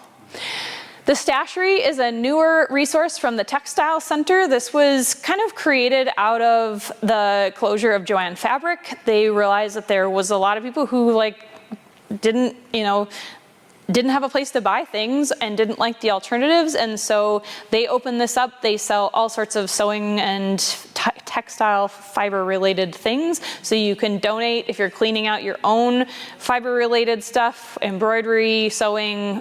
They will gladly take that. You do need to make an appointment to go there as well.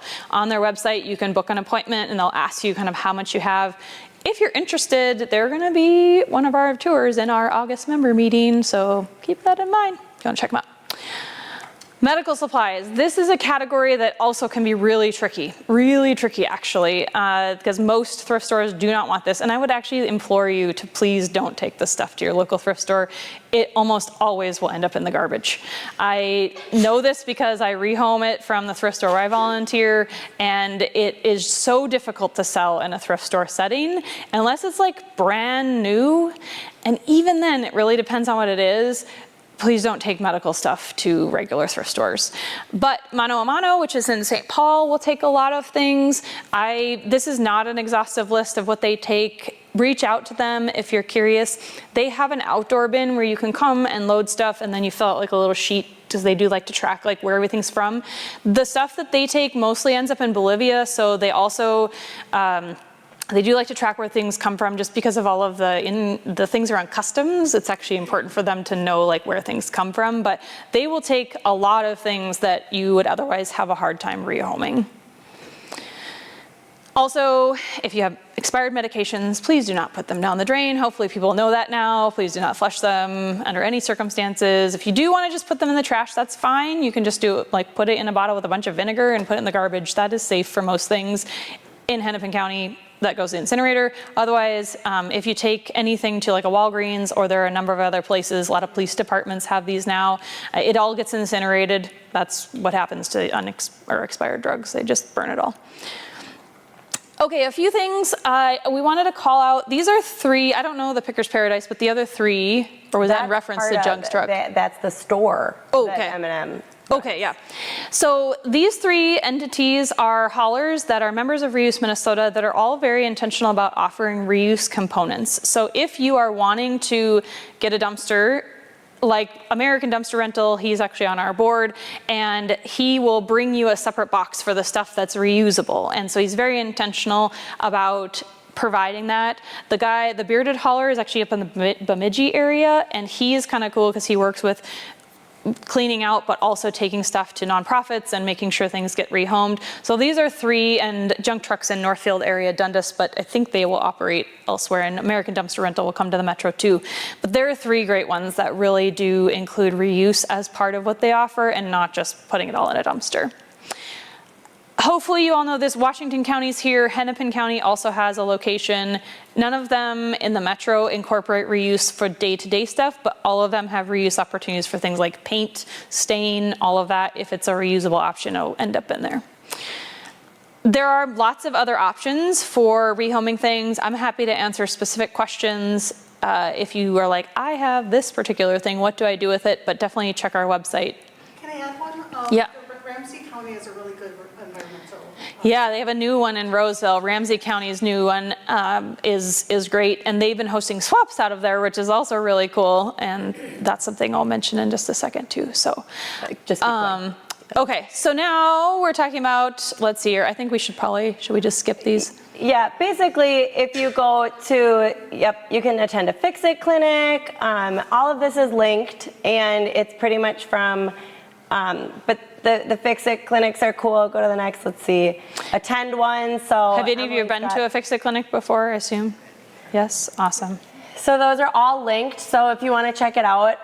You know, refuse free stuff. That's a great way to not take new stuff. Amazon, like, you know, I watched a documentary that showed just how much effort went into choosing that color, because that color is what got more people to buy now. And so it's like, just know you're being manipulated, and then maybe it's like, you know, but we know it's hard. Even if we know we're being manipulated, sometimes we still want what they're offering. But like, I add to cart and then immediately save for later. Wait a few days. Do you really still want it? You know, it's like, try hard. You know, meal plan, shop by meals.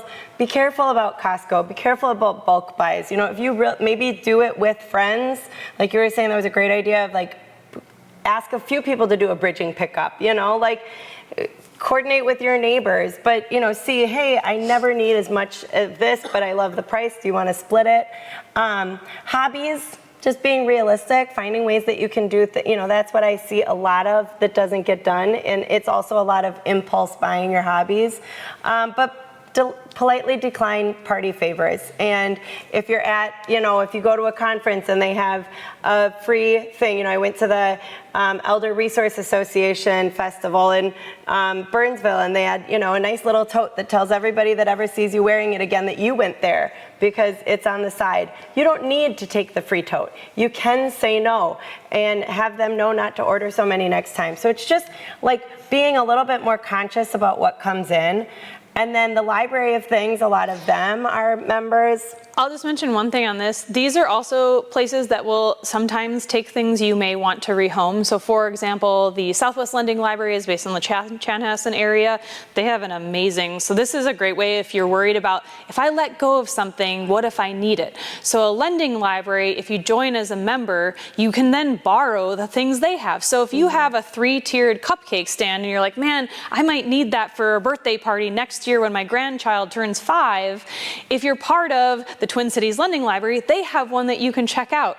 Or if there's a particular tool that you're worried about, the Minnesota Tool Library has those. So these are fantastic. They're also, several of them, the Toy Library and the Tool Library, are great places to volunteer. So if you're looking for fun ways to engage in your community, if you are the baby ones, and obviously not relevant to like end-of-life stuff, but if you know young people who are trying to avoid this accumulation that starts, right? It all starts when we're about 20, right? We go out on our own and then we start accumulating and it just continues. The baby group and Minnesota Cloth Diaper Bank are great ways to help minimize that from the beginning, so help other people. Kids, maybe ask them, hey, would you like, I heard about this toy library where you can just rent toys so you don't need to buy everything that your kids only want. And also then you even can see, do they even like this toy? Because some kids, you know, you buy them a $50 thing and they like it for 5 minutes and they go back to cardboard. It's like, ask, you know, hey, would you be up for me getting you a toy library subscription for his birthday this year? You know, like you can, I would say, you know, I once gave my family all donations for Christmas and they were like, Colleen, you still got gifts though. Like, right, okay, so I needed to ask for donations if I wanted to really be charitable, because I got gifts and they got bees in Guatemala because I paid for that, so it's like, make sure when you're imposing something on someone, whether it's a gift or a set of china, it's nice to ask, it's considerate to ask, but giving a baby gear group, membership or something is actually like a gift that keeps on giving. Well, and something to think about, if you are in the process of downsizing too, but you have young people in your life, get a membership to the toy library yourself, so then you're not buying toys that come into your home. So then you have you can go with your young person and check out something from the toy library, but you're not bringing new things. Now, some people have toys from when their kids were little, and so that's fine. Keep reusing those. But this is another option. This we can skip over. Swap your stuff. There's swap events. Be creative with oddball stuff. Maybe have a collage day with your friends and just say, you know what? At least this isn't going to the trash. Let's get some glue. Let's get some paper. Let's do a little collage and have some creativity, because there's value in that. So using your items for reuse, and then joining us, being a member, follow along with what I'm up to. I have a really good new marketing girl who's putting my face out there more than I've ever felt comfortable with, but it's fun to see what she's doing. So if you want to see more of me, it's not hard these days. Thank you. That's it. Sorry for being 5 minutes over on a gorgeous day. But I am not in a rush if anyone has any questions. I did just want to mention, going back to the swaps, so Reuse Minnesota currently has a contract with Hennepin County to run swaps for them. We've already done several. There's actually one on Tuesday if anyone's interested. The theme is sports equipment. So if you are looking to purge sports equipment of any kind, whether it's skiing or soccer or football, that's next week's theme. But there's one in July that's building materials. August is school supplies. September, though, is going to be holiday decor. So that might be a category that's appealing to folks. So if you're interested, this is specifically about next week's, but you can also check out the link down here is the overall one. If you just Google Hennepin County swaps, it'll come up as well. There on our website, on the calendar of events, are tons and tons of swap events that are all from our members. So that's the other thing. We didn't get to talk about that. Swaps are a really fun way to bring stuff where you're like, I don't really know where to take this, but I've got a bunch of those 12 mugs Colleen mentioned earlier, and I really want to rehome them. We had a kitchen one in February where we had 5,100 pounds of kitchen stuff come in 3 hours. So there's a lot of opportunities to engage with that, sorry. So yeah, that's just something I wanted to call out quick. I also have some business cards and postcards. Colleen has business cards if you're interested, but Thank you for the opportunity to share this all with you.